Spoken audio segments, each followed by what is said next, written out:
Bonsoir, je suis l'étudiant Goupar Ibrahim.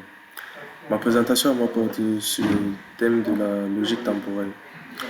La logique temporelle, ce qu'il y a à savoir est que c'est une logique qui se subdivise en deux, à savoir la Computation Tree Logic, en abrégé CTL, qui est une logique temporelle utilisée pour spécifier les propriétés dans un modèle.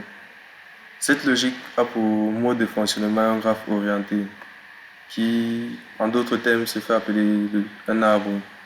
Cet arbre a pour méthode de fonctionnement une lecture décroissante, à savoir de la racine vers les feuilles. Ces propriétés temporelles s'expriment en combinant des quantificateurs comme A et E et les opérateurs temporels comme X, G, F ou U. Ces, ces lettres vous seront expliquées dans la suite de la vidéo. Euh, Par rapport à cette logique, nous avons donc la lettre A pour all path. La propriété doit être vraie pour tous les chemins possibles. E pour exist path. La propriété doit être vraie pour au moins un des chemins. La propriété X pour next. L'état suivant satisfait une propriété. La propriété G pour globally.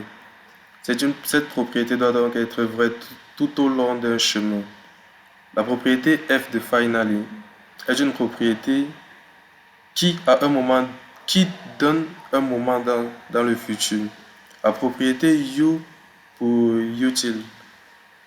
Une propriété reste vraie jusqu'à ce qu'une autre propriété devienne vraie. Et donc, pour exemple, la, nous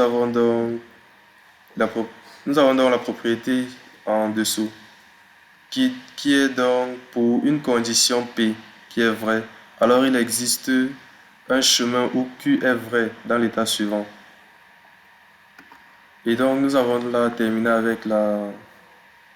avec la présentation concernant le CLT.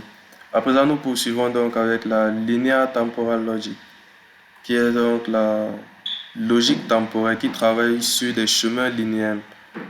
Ici, nous pouvons donc faire une comparaison entre la CTL et la LTL, qui est donc à savoir que, contrairement à la CTL, la LTL, elle ne considère pas les branches, du moins toutes les branches qui sont définies, mais uniquement des propriétés sur des chemins individuels. Les opérations temporelles utilisées ne sont pas les mêmes que celles utilisées dans la CTL. Et donc pour cela, nous avons donc les quantificateurs. Nous avons donc utilisé des quantificateurs, à savoir G, F, X et NU. Ces lettres gardent donc les mêmes propriétés que lors de notre explication sur la CTL. Et comme avec la CTL, nous avons donc l'exemple là en dessous, qui est si P est vrai, alors Q finira par être vrai. Merci. Bonsoir.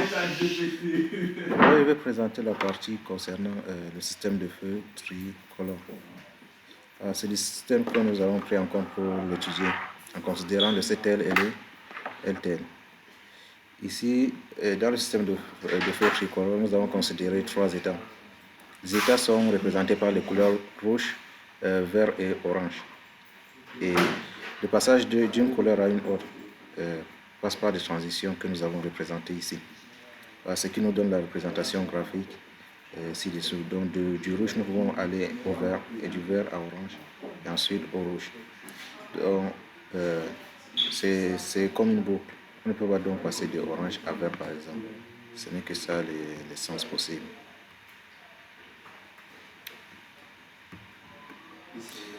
Voilà. Ici, c'est la partie modélisation. Ici, la modélisation nous permet de traduire le système en une représentation qui pourra être exploitable. Le modèle utilisé dans graphe de transition ou bien le système état-transition. Les transitions se font dans l'ordre suivant. D'abord, nous commençons par le rouge. pour tomber sur le vert. Et du vert, nous partons à orange. Et de orange à rouge.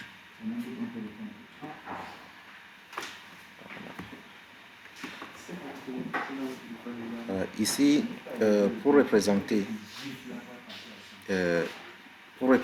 notre système avec le CTL, nous avons utilisé différentes propriétés vues plus haut, un peu plus haut. Cette transition permet de dire que lorsque le feu est rouge, il y a toujours possibilité d'aller vers le prochain état, quel que soit l'état en question. Voilà. Cette représentation EEF veut tout simplement dire que le chemin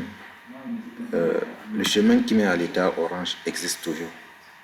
Donc, ça doit toujours exister, quelles qu'en soient les conditions. L'état orange doit être atteint. Ça, c'est en ce qui concerne la propriété en CTL.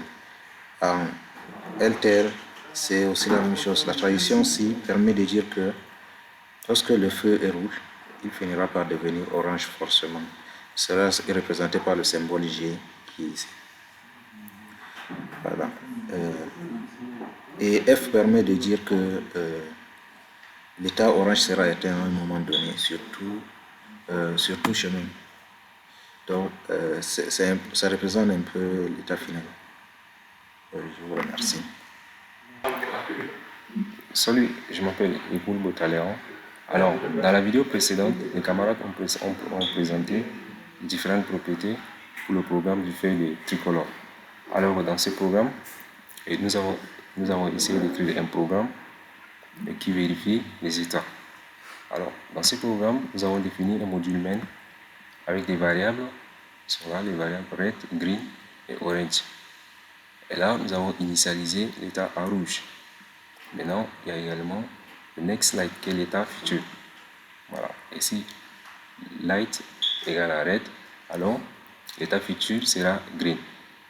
Ici, l'état est vert, on va passer à orange. Ici, l'état est orange, on va passer à l'état rouge. Alors, nous allons essayer de vérifier avec l'outil NumSM, qui est l'outil puissant. Nous avons choisi pour vérifier notre code. Du coup, je vais exécuter pour voir si ça donne. Voilà, le code que nous avons essayé d'écrire là-bas, ça vérifie exactement les spécifications. Et donc, c'est vrai, ça vérifie les propriétés CTL, également les propriétés LTL.